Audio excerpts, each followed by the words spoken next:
Hello friend, नमस्कार। मैं दिनेश शर्मा आज आपको लघु पाराशरी का श्लोक नंबर 36 की व्याख्या सहित उदाहरण सहित इसको समझाने का प्रयास करूंगा। ये मेरा मोबाइल नंबर है, इस नंबर से संपर्क कर सकते हो कुंडली विश्लेषण के लिए। और ब्रह्मा मुरारी त्रिपांतकारी भानु शशि भूमि सुत बुधुश्च गुरु शुक्र शनि राहु केतु कुर्वन्ते सर्वे सुप्रभात। जय भगवान। लघु पाराशरी का श्लोक नंबर 36 ये कुछ सरल है और समझ में आएगा, इसमें कोई भी जटिल भाषा नहीं है। 35वां थोड़ा घुमावदार भाषा का था। योगकारी, संबंध असंबंध, है ना। कदाचित तमोग्रहो शुभारुणाव व संबंधेन केनचित अंतर्दशानुसारेण भवेताम योगकार को। त्रिकोण में रहने वाले राहु व केतु किसी भी शुभ कारक ग्रह के संबंध बिना भी योगकारी ग्रह की दशा व अपनी अंतर्दशा में सुफल देते हैं। आचार्य कुलकांत मिश्र, इन्होंने तो त्रिकोण ही लिख दिया यार सीधे। ये संपूर्णानंद संस्कृत विद्यालय की है लघु पाराशरी, लेकिन दूसरे ने भट्ट साहब ने तो साफ बोल दिया त्रिकोण से के अलावा वो केंद्र को भी बोल रहे हैं। राहु केतु त्रिकोण के अलावा पंचम नवम के अलावा 4th और 10th भी शुभ केंद्रों में हो। देखते हैं रामेश्वर भट्ट साहब क्या बोलते हैं। भट्ट साहब 36 नंबर श्लोक के बारे में लिखते हैं। रामेश्वर भट्ट की लघु पाराशरी भैया, है ना। ये कहते हैं कि साहब राहु केतु ये दोनों किसी योगकारक ग्रह के संबंधी ना होने पर भी केवल शुभ स्थानों पर, अर्थात एक तो राहु केतु किसी से संबंध नहीं है, ठीक है, किसी योगकारक ग्रह से संबंध नहीं है, ना होने पर भी केवल शुभ स्थानों अर्थात केंद्र और त्रिकोण स्थानों में किसी स्थान में बैठने से अंतर्दशा के अनुसार योग कारक होते हैं।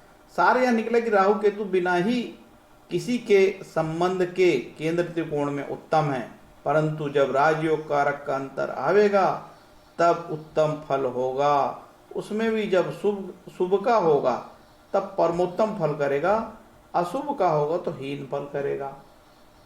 कह रहा है कि राहु केतु कहीं बैठ जाएं, किसी में, कहीं से मतलब पंचम नवम में और 4th में और 10th में। केंद्र त्रिकोण शुभ त्रिकोण है, ठीक है, और लग्न का और मारक स्थान का तो बात नहीं किया, ठीक है। तो कहते हैं ये किसी से संबंध ना भी हो तो योग कारक ग्रह की अंतर्दशा में फल देंगे, ठीक है। लेकिन यार ऐसा अनुभव में आता नहीं भैया। इस पे वीडियो लंबा चलेगा क्योंकि इस पे मैं बहुत काम कर चुका हूँ, ठीक है।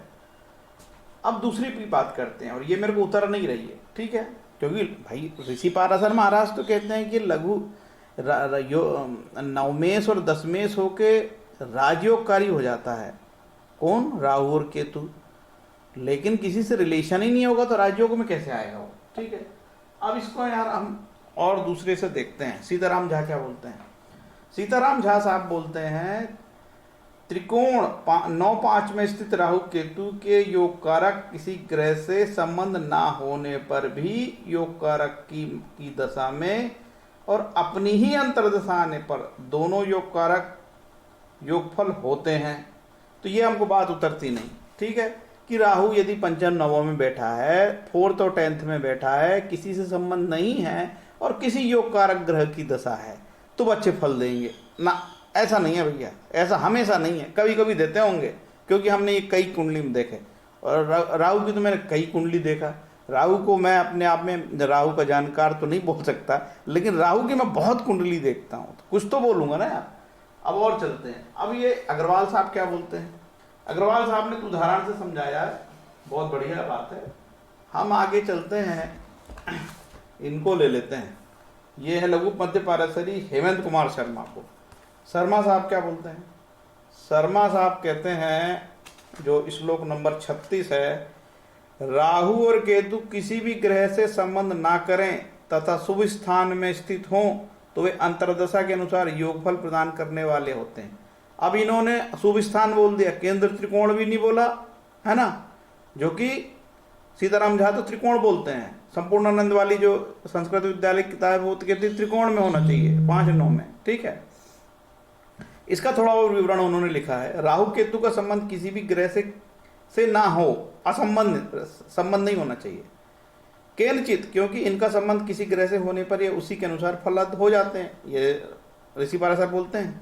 यदि योग कारक ग्रहों अर्थात केंद्र से और त्रिकोणों से संबंध करते हुए ये शुभ स्थान में हो तो स्वतः ही योग कारक हो जाते हैं।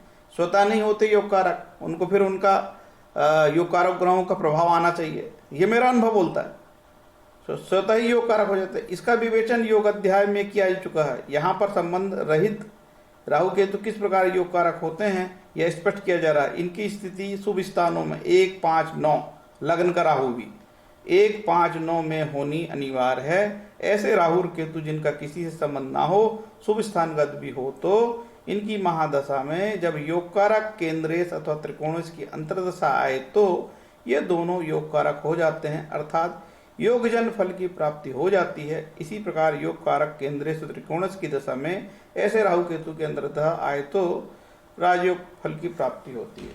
ये बात 100% सही नहीं है भाई।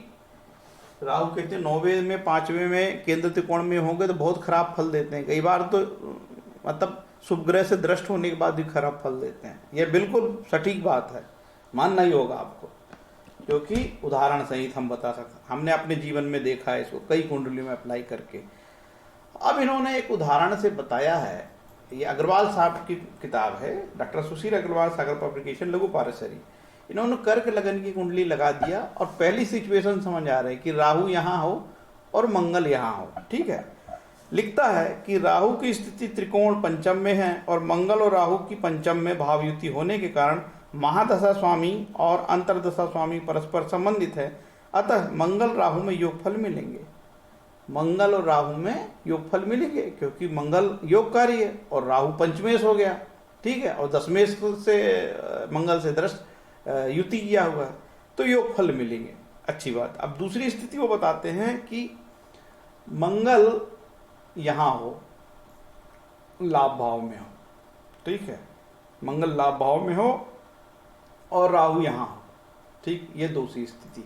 अब दोनों का संबंध नहीं है भैया।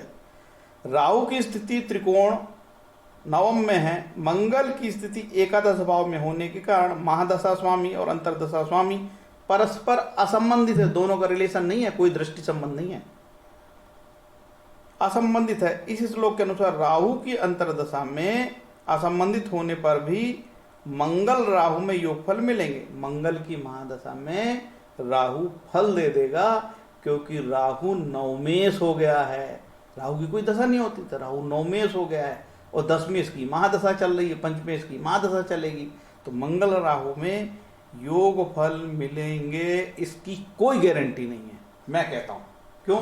कि मैंने ऐसी कुंडली देख चुका है और इसमें राहु बहुत खराब फल देता है, योग फल नहीं देता है। यह होता है अनुभव। ठीक है, किसी श्लोक को अनुभव से गलत सिद्ध कर सकता है। ऐसी मैंने बहुत सारी कुंडली देखा हूं। मैं कहता हूं राहु को तो कतई गारंटी वाला ग्रह नहीं है। नवमेश में, दशमेश में, पंचमेश में, एक तो गुरु में राहु चल रहा था और गुरु राहु का आपस में कोई रिलेशन नहीं था। वो थी मकर लगन की कुंडली। तो गुरु राहु में जातक की एट्रोसिटी हो गई।